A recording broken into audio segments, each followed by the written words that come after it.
So 2 weeks into December 2023, I'd done my chemical detox, as it were. Obviously, my body was still very, very broken. And I uploaded a detox video last week. Obviously, this is the follow-on from it. Now, I had a horrendous detox.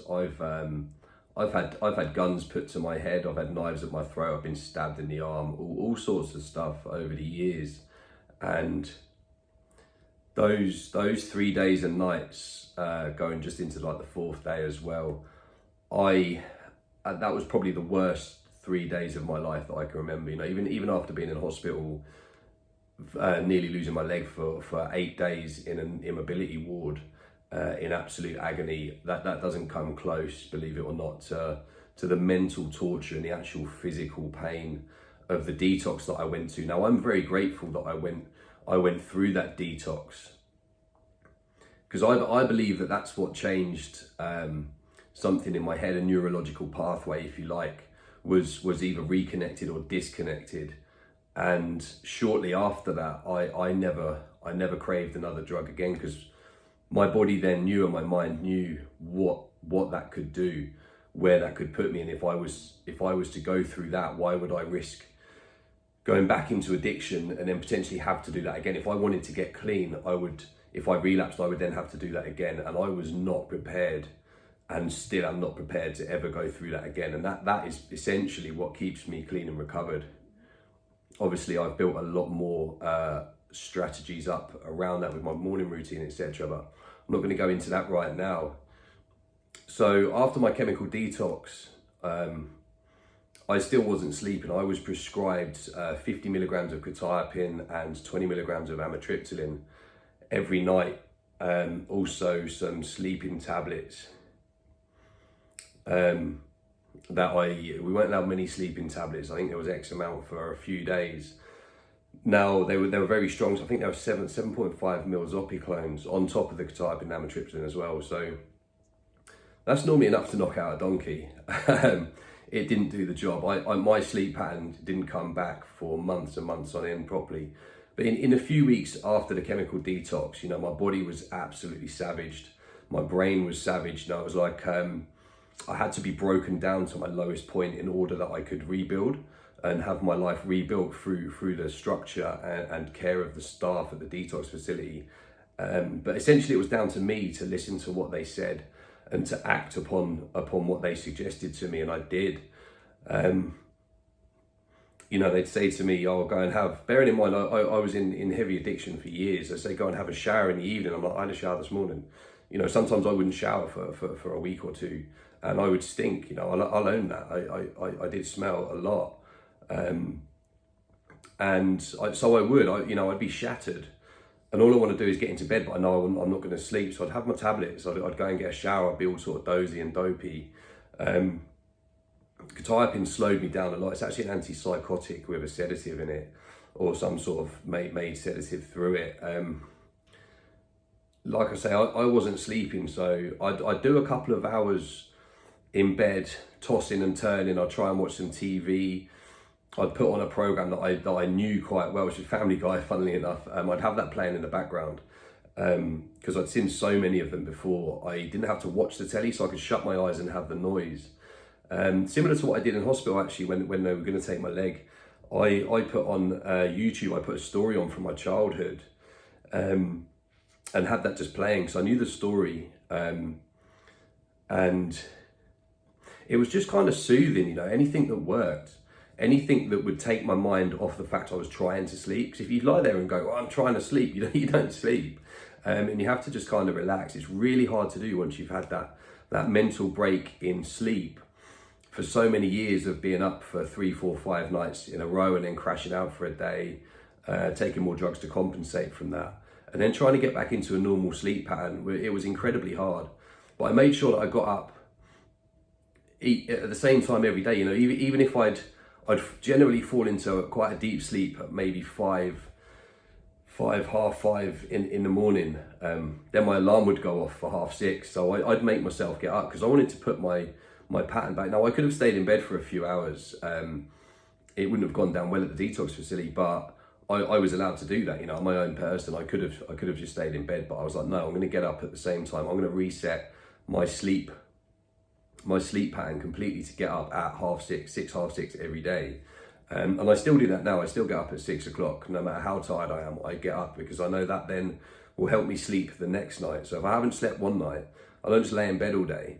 I get up at 6 o'clock and I push through that day, however hard it is. You know, I've been through a lot of stuff through that detox, especially. It taught me that I can push through pretty much whatever life throws at me. I certainly feel that way anyway. You know, I've beaten and I'm beating two of the most addictive substances known to man.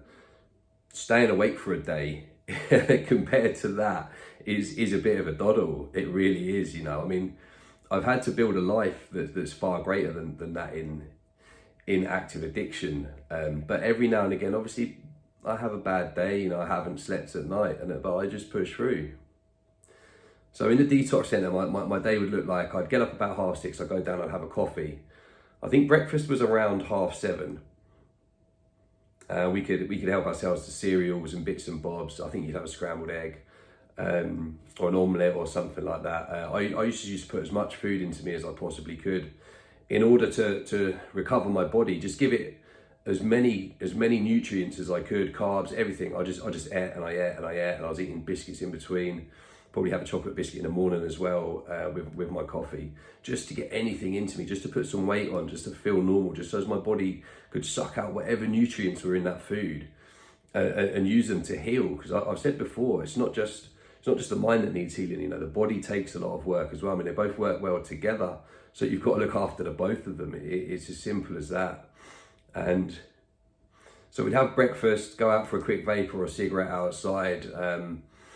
I actually stopped smoking cigarettes at that detox centre. Not intentionally, it was just easier to vape when I was in a bad way. I didn't have to go out the back. I could vape in and around the facility, and the staff they were great. They would turn a blind eye, which was fantastic. They were really caring people. Most of them have been through similar circumstances themselves, and most of them were in recovery.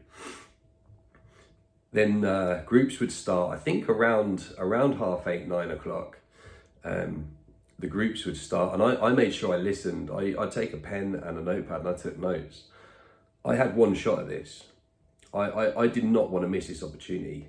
I was of the mindset that no matter how tired I was going to learn absolutely everything I could take from this centre.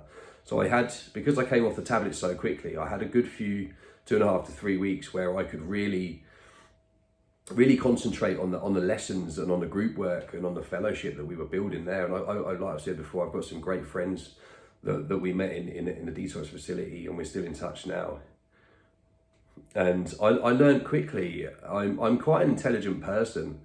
It didn't stop me falling into heavy active addiction. I understand that, but I've used that to learn and study psychology a little bit. I was self-studying, you know, not to any sort of level. I do hope to continue that one day to a higher level, maybe a degree. But I took notes and I listened to people that had gone before me, little habits, little changes.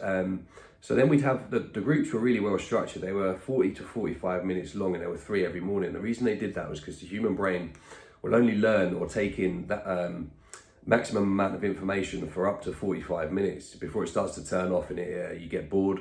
ADHD generally kicks in with the people that have got it, which is most people that have active addiction or have addiction problems.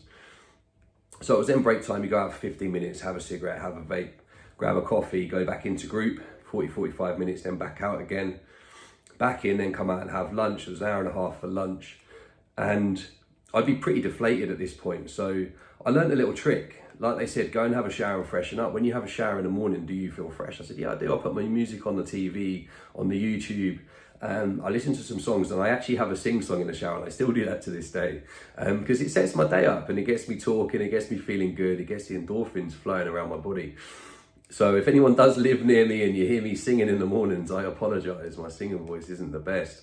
But it would come to lunchtime and I'd be shattered. Now, I remember one time especially, I was lying on the couch at lunchtime, not just feeling sorry for myself. I really was. I tend not to do that anymore, but I was at the time. So I'm in early recovery, and I thought, you know what, a shower, they're right. A shower's going to make me feel better. It certainly does in the morning. So off I went and had a shower at lunchtime. Now that started a habit that every day at lunchtime I'd have my lunch, I'd go straight off, I'd have a shower, I'd put music on, I'd have a sing song. And the other people in the detox centre used to take them, oh, Chris is up singing in his room again, this, that and the other. But that helped get me through those days. That was like another restart. It was like 2 days in one. So I'd get up, do my morning routine, feel shattered by lunchtime, and then pretty much do my morning routine again to wake me up again. Again, I would then have 3 lots of groups in the afternoon, the same structure, 45 minutes, cigarette break, 45 minutes. Then it was dinner time. Then they would take us out to an AACA or NA meeting. I'm not supposed to talk much about those because they're anonymous, obviously. I don't know how that all works. I mean, I go to them and I'm not worried if anybody knows that I do. Obviously, I won't mention anybody else that does. And I sat there and I said to them in the detox centre, I said, I'm not going to, and I don't sit in a big circle and tell a load of strangers about, about my life. And what I felt at the time was how much I'd messed my life up. Why would I want to do that? Why would I want to share that with people? And they said, Chris, you said that you would try anything. All right, you've got me again. I'll try anything. Okay, I'll go to this meeting. So they took us out to a meeting. I sat down and I thought, well, it works for these people, but I'm not really getting anything out of this. What am I learning here? And so we went back. They said, what do you think? And so I told them, and they said, we'll try again tomorrow. I was like, well, they said, you could try anything. So I was like, well, you got me again. All right, I'll try anything. So we went back to a meeting the next day, and I listened, and a guy was telling a story, and it was very similar to mine. And I was literally, the staff member, Lindsay, that was there, she said to me, she said, Chris, you literally leant forward on your seat and were fixated on the guy and what he was saying. And I realised it had all gone in, and I thought, you know what, I'm not alone. I'm not alone. It was the first time I didn't feel alone in years. I had people around me, I was in contact with my parents at this point after not having contact with them for some time while I was in prison, etc. But I'd always felt alone. I felt that I couldn't talk and felt that nobody understood me. Now, this guy was telling the story of his life, and I could relate to most of it, if not all of it. And I was mesmerised with what this guy had to say and how open and honest he was about it. And that sort of spurred my love for going to meetings. So if anyone out there is struggling, do get yourself to CANA or AA meetings. You can find them on their meeting finders, or reach out to me and I'll point you in the right direction. That's not a problem at all. Again, can't say too much more about that. So I started going to meetings.